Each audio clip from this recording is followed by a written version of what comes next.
And welcome back to Dover International Speedway. It's the Monster Mile as we're getting ready to get the green flag here on this concrete mile oval. Welcome to the NASCAR Camping World Truck Series AAA Insurance 200 on speed. Race number 7 of the 2009 season. Great battle right there for the 4th position. Colin Braun has it. Johnny Sauter with a terrific run here today, battling for that 4th spot. And Sauter looks like he has the faster truck. He just hadn't found a way around Braun. Now he's to the Brown, he's down to the bottom of the racetrack. Been looking high on Colin, but this time he takes the low road. Looks like he's going to make it work.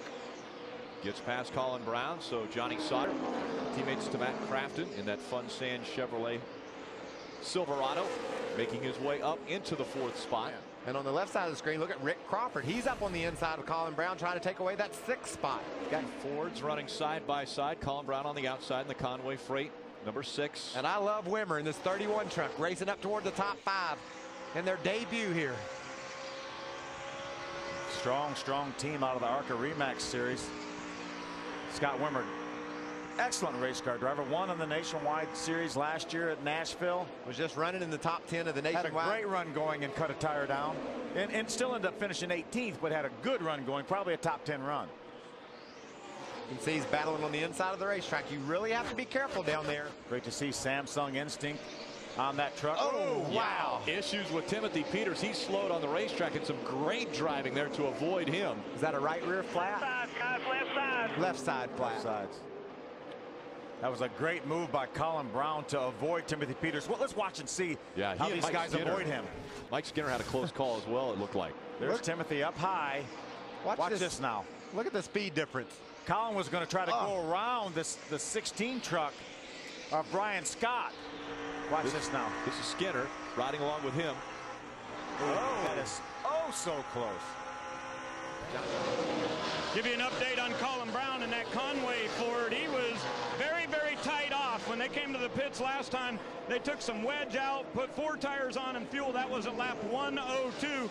And he said he really likes the way this truck is entering the corner right now. And you guys, you can see he's able to put it right down on the bottom of the racetrack.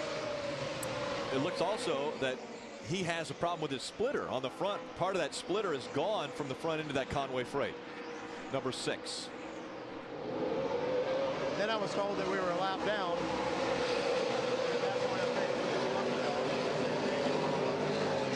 Trent Bruce, the crew chief for Johnny Benson, who restarted 19th, and as he said, 1 lap down. Battle for the lead right here. Colin Braun has it. Brian Scott took a run at him, but here comes Kyle Busch again. Kyle Busch looking to the outside now, going to take away the lead from Colin Braun. But guess what? Many of the trucks behind him don't plan on pitting again. So this could be a track position play. Like, for example, Colin Braun. Braun put on 2 tires on that last pit stop. And the same thing for the truck right behind him, Brian Scott. Those guys got their 2 tires. They're full of fuel, and they think they can go the distance. And then the battle now for second as David Starr has pulled to the back bumper and looks to the inside of Colin Braun. All right, Rick, I said earlier, they ran 27 laps twice, the longest run on underneath green in this race. That was the 27th lap right there. At the end of the other 27 lap runs, we've had cautions with blown tires. So I know these guys are on thin ice right now, wondering what's going to happen next. 7th, there's a battle for second. David Starr caught that 6th of Colin Braun. He caught him before it got beside him. Now he's back behind him. Look at the run through the center of the corner David gets. Just haven't been able to get by that 6 of Colin Braun. Colin Braun with a very impressive run here at Dover International. Well, look, remember him last couple weeks ago at Charlotte? Had the fastest truck there late in the going, got crashed. That truck has been running well lately, Phil. It's good to see him running all day long so far. Let's go back down to Ray Dunlap on that 6. Well, Michael's asking about tires. I can give you guys some updates. Colin Braun has a set of left side stickers and right side 4-lap scuffs. That's what they've got available if they're ready to pit here. And the leader, Kyle Busch, he is sitting on 4 stickers down here. The question is, how many laps remaining? Is it worth putting on tires? Right now, Mike Beam and Doug George have told me both of these trucks are good to go. They can make it now on fuel for sure, but they'd love to get those fresh tires. Adam? But another truck that looks like it's really fading. I watched Tim Bainey Jr. He was well on the lead lap. In the last 5 laps, he's run over 26-second lap times. That's the sign that there's something that's not feeling right on that truck.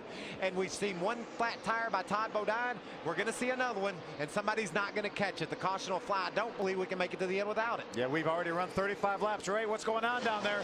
Kyle Busch is going to pit. He has got a vibration in the right front. He's going high on the track. Kyle Busch will come to pit road next time by. In the nationwide race, there was only 2 laps to go, and he lost that one, and now he's into the wall over on turn 2. Sure enough, we saw the right front tire just shred there, and into the wall goes Colin. Also the 6 of Colin Braun. They were 1 and 2. Kyle loses the lead. Also Colin Braun now gets into the wall. Michael, we knew that they couldn't do it. We knew they couldn't run that far. That leaves David Starr, the 24 truck, with the lead. Adam.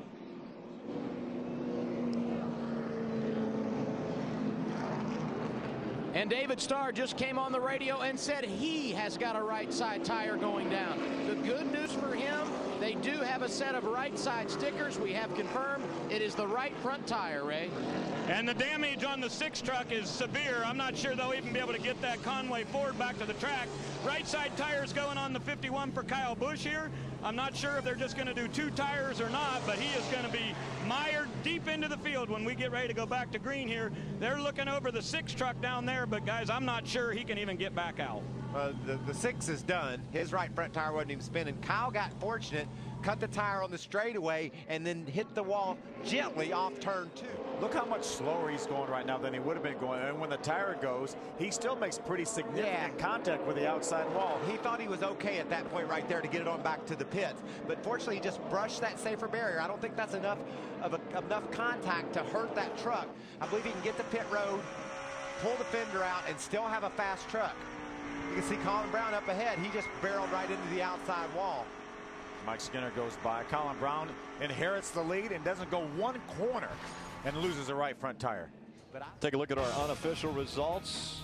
Again, it's Brian Scott at Victory Lane continuing to celebrate. Didn't you just love the enthusiasm from our first 3 or 4 finishers? They were just so happy to post the result that they did. I'm surprised Jason White didn't offer up free drinks at Red Rocks or something as enthusiastic as he was. 15 ended up on the lead lap. Tim Bainey Jr. I love the job he did today. Chris Fontaine led a little bit here, finished in the 14th spot. Good job for him. Max in that Geico Toyota. What about J.R. Fitzpatrick? He spun out in the first 10 laps of the race, trudged forward and got him 11th place spot. Scott Wimmer, a strong truck early on in this race, but mired back 8 laps. Colin Braun still can't catch a break. You know, another wreck and couldn't do anything about it. And strong, fast truck, that's just disappointing.